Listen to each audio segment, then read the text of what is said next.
what's your favorite message to send to somebody in like a cold outreach? Like just say maybe this is you're not looking for an opportunity, but you just want to talk to them about their cool startup or like their fund or something like that. Like what's your message to do that tactically? There's a really nice book called 2 Hour Job Search, which kind of helps you not only, I'm not sure if you guys read any of this, not only helps you with how to message these things, but also like how to create this process about reaching out to people and getting the feedback and understand their intentions.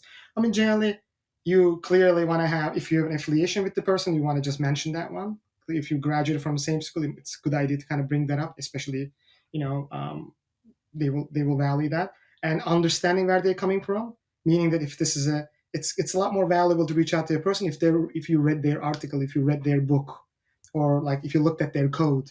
It's a lot more encouraging for someone to respond. So I think number one rule I would say, do your research. Just don't send something out, and once you do your research, your message looks pretty custom tailored for that purpose, and that's what makes the person just to want to respond. But there's also a bunch of activities you can go to. You can go to your alumni networks gathering together, which is then, it's a bit easier to get to know the people because everybody's there for networking. But you need to have a really good reason if you're going to just send someone a message and ask them to kind of, pay attention to you. I love it. I think the framework there is really interesting. Mention the connections, do the research, and mention the things that you value or appreciate.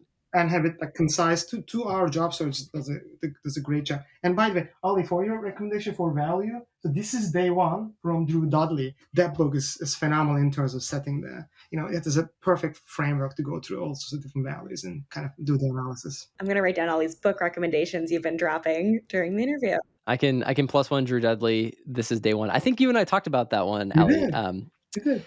Yeah, in my period of taking a sabbatical, I read This is Day One and probably spent about a week going through the book, identifying my personal values. And the best part about it, Ali, is that it helps you create like operationalized questions. So you can ask yourself these questions throughout the day that then prime you to make decisions that are more in line with your personal values. One of mine was courage, which I didn't think about beforehand, but I realized that I was more in line with who I wanted to be as a person when I chose to act despite fear, or I defined it as like fear or emotional risk. Because I found like anytime I acted despite any of those things, I felt more in line with the type of person I wanted to be.